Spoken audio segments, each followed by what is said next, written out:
Subscribe करें हमारे YouTube channel को और बेल आइकन को प्रेस करें हमारे लेटेस्ट वीडियोस को देखने के लिए।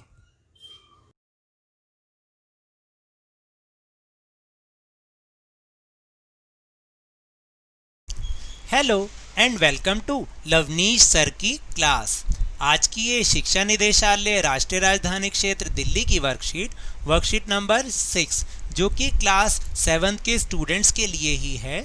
यह ली गई है सामाजिक विज्ञान के भूगोल विषय से और जिसमें हम समझने का प्रयास कर रहे हैं मानव निर्मित पर्यावरण को। आपको याद है ना कि पिछली वर्कशीट्स में भी हम इसी के बारे में ही सीख रहे थे। पहले हमने जो है प्राकृतिक चीज़ों के बारे में सीखा था, प्राकृतिक पर्यावरण के बारे में सीखा था। आज हम मानव निर्मित पर्यावरण के बारे में सीखेंगे। और एक ज़रूरी सूचना ये भी कि अब से आपकी कोई जनरल वर्कशीट नहीं आएगी, जैसे जो 6 to 8 की वर्कशीट आती थी वो नहीं आएगी, बल्कि हर दिन 2 वर्कशीट आएंगी। मतलब 7th की भी दो सब्जेक्ट की, 6 की भी 2 वर्कशीट की सब्जेक्ट की और 8 की भी 2 सब्जेक्ट की। तो कोई जनरल वर्कशीट नहीं आएगी। तो चलिए शुरुआत करते हैं मेरे साथ और समझने की कोशिश करते हैं।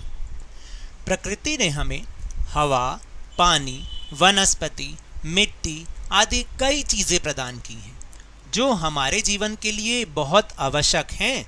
तो समझे आप कि देखिए इस प्रकृति ने हमें बहुत सारे उपहार दिए हैं, जैसे हवा, पानी, पेड़ पौधे, वनस्पति, मिट्टी और बहुत सारी चीज़ें जो कि हमारे जीवन के लिए बहुत ही ज़्यादा ज़रूरी हैं।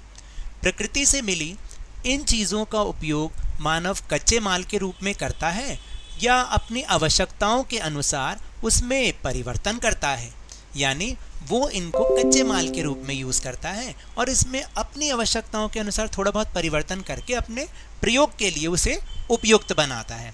वह अपने तकनीकी ज्ञान और विचारों का उपयोग करके प्राकृतिक पर्यावरण की चीज़ों पर, मतलब वह क्या करता है, वह अपनी तकनीकी ज्ञान और विचारों का उपयोग इन प्राकृतिक पर्यावरण की चीज़ों पर करता है और इसे मानव निर्मित पर्यावरण में परिवर्तित करके उपयोग कर लेता है। देखिए अब जैसे बहुत सारे इसके उदाहरण हैं। मान लीजिए लकड़ी है, लकड़ी तो प्राकृतिक पर्यावरण का उदाहरण है, लेकिन वो जब इसको अपने तकनीकी ज्ञान से फर्नीचर बना लेता है, सोफ़ा बना लेता है, कुर्सी बना लेता है, तो वो मानव निर्मित पर्यावरण में उसको बदल लिया उसने। अब और भी बहुत सारी चीज़ें हैं, जैसे खनिज पदार्थ हैं। खनिज पदार्थ तो ज़मीन से निकलते हैं, वो हमें प्रकृति ने दिए हैं। अब वहाँ से जब लोहा अयस्क निकला, कच्चा लोहा निकला, फिर लोहा को फिर अपनी आवश्यकता के हिसाब से कोई भी रूप दे दिया और उसको मानव निर्मित पर्यावरण में परिवर्तित कर दिया। तो अपने जीवन को सुविधाजनक बनाने के लिए मानव जिस पर्यावरण की रचना करता है उसे ही हम मानव निर्मित पर्यावरण कहते हैं। तो देखा आपने कि किस तरह से अपने जीवन को और सुविधाजनक बनाने की चाह में जो व्यक्ति है, जो मानव है, वो प्राकृतिक पर्यावरण की चीज़ों को उपयोग करता है और अपनी आवश्यकता अनुसार उन्हें उपयोग करके अपने ज्ञान से और अपने जीवन को सुविधाजनक बनाने के लिए वो अपने चारों तरफ इस पर्यावरण की रचना करता है। इसे ही हम मानव निर्मित पर्यावरण कहते हैं। और उदाहरण के लिए जैसे पेड़ की लकड़ी से फर्नीचर बनाए जाते हैं, घर बनाने के लिए ईंटें मिट्टी से बनाई जाती हैं और मिट्टी तो हमें पर्यावरण किसने दी है, प्राकृतिक पर्यावरण से मिली है, प्रकृति से मिली है। फिर वाहन, बर्तन आदि बनाने के लिए धातुओं का उपयोग किया जाता है और धातुएं कहाँ से मिलती हैं, ज़मीन से, खनिज के रूप में। समझे अब आप। फिर कई बार मानव निर्मित पर्यावरण प्राकृतिक पर्यावरण पर गलत प्रभाव डालता है, जैसे वाहनों और उद्योगों से निकलने वाला धुआं हवा को प्रदूषित कर देता है। आप जानते हैं ना कि किस तरीके से, आपने भी देखा होगा कि किस तरह से गाड़ियों में, स्कूटीज़ में इतना धुआं निकलता है, वो हमारी हवा को दूषित कर देता है, गंदा कर देता है। इसी तरह उद्योग जो होते हैं उनकी चिमनी से कितना काला काला धुआं निकलता है, वो भी तो हमारी हवा को प्रदूषित कर देता है। और ये हवा तो हमारे सांस लेने के लिए बहुत ज़्यादा ज़रूरी है। प्राकृतिक एवं मानवीय पर्यावरण के बीच सही संतुलन होना बहुत ज़्यादा ज़रूरी है।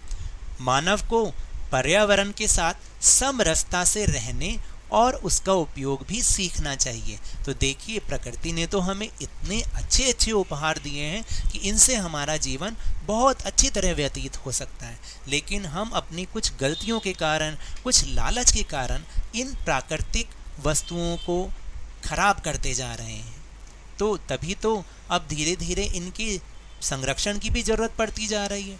तो हमें क्या करना चाहिए, हमें इस पर्यावरण के साथ, जो प्राकृतिक पर्यावरण है उसके साथ समरसता से रहना चाहिए और उसका उपयोग सीखना चाहिए। ये नहीं कि अंधाधुंध उसे प्रयोग करते जाएं और उसको ख़त्म करते चले जाएं, ऐसा नहीं होना चाहिए। अब यहाँ पर मानव पर्यावरण के कई सारे उदाहरण हैं जिन्हें मानव ने बनाया है। किसके लिए? अपनी आवश्यकताओं की पूर्ति के लिए और अपने जीवन को सुविधाजनक बनाने के लिए। तो कौन कौन से उदाहरण हैं इस मानव निर्मित पर्यावरण के? पार्क, देखिए पार्क बनाया, पार्क में हम खूब खेलते हैं। आप भी जाते हो ना पार्क में, झूले झूलते हैं, खूब मज़ा आता है। तो इसी तरह सड़कें बनाएं, क्योंकि अगर कच्चा रास्ता होता है तो हमें भी चलने में मुश्किल होती है, गाड़ियाँ या स्कूटियाँ चलने में भी बहुत मुश्किल होती है। फिर पुल बनाएं ताकि हम नदियों के ऊपर भी आराम से उसे पार कर सकें। उद्योग धंधे बनाएं, उद्योग धंधों में क्या होता है, हमारी आवश्यकता वाली सारी चीज़ें बनाई जाती हैं। बड़ी बड़ी इमारतें बनाई जिसमें ज़्यादा से ज़्यादा लोग रह सकें, ऊंची ऊंची इमारतें बनाई।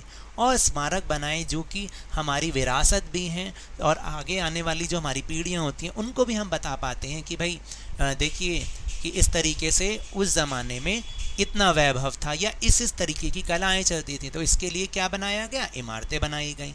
तो ये कुछ मानव निर्मित पर्यावरण के उदाहरण हैं। तो अब चलते हैं अपने प्रश्नोत्तर की ओर।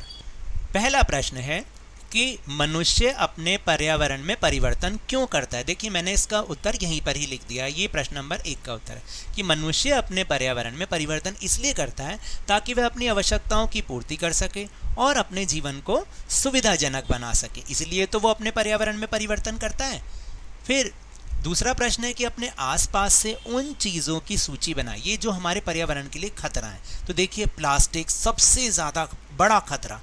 दूसरा फिर फैक्ट्री की चिमनी से निकलने वाला धुआं भी होता है, कोयले को जलाने से बहुत सारा धुआं निकलता है। और ई वेस्ट समझते हैं, ई वेस्ट क्या होता है, जितने भी हमारे ये जो इलेक्ट्रॉनिक चीज़ें होती हैं ना, जैसे एलईडी टीवी, हमारा कंप्यूटर और बहुत सारी ऐसी चीज़ें, सेल होता है, बैटरी, ये सारा का सारा ये जब ख़राब हो जाता है तो इसका क्या होगा सोचिए। तो ये सारा वेस्ट बन जाता है और ये हमारे लिए बहुत ज़्यादा खतरा है, इसका निपटान करना बहुत ज़्यादा ज़रूरी होता है। फिर उसके बाद तेज़ आवाज़ वाले हॉर्न, आपने देखा है ना गाड़ियों में, स्कूटी में कितने तेज़ आवाज़ वाले हॉर्न होते हैं, इससे ध्वनि प्रदूषण फैलता है।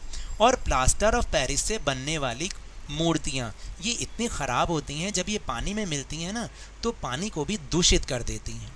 फिर इसके बाद जो दूसरा प्रश्न है वो है कि अपने आसपास से कुछ उदाहरण लेकर निम्नलिखित तालिका को भरिए। तो पहला है कि मानव निर्मित पर्यावरण, और इसमें 2 उदाहरण दे रखे हैं, कार और पंखा। तो बाकी क्या हो सकते हैं, सड़क, पार्क, उद्योग, इमारतें, स्मारक और पुल। इसी तरह प्राकृतिक पर्यावरण की कौन कौन सी चीज़ें होंगी, नदी पर्वत तो उदाहरण के रूप में दे रखा है, मिट्टी, हवा, जल, सौर ऊर्जा, पवन ऊर्जा और वनस्पति भी हो सकती है कि नहीं हो सकती।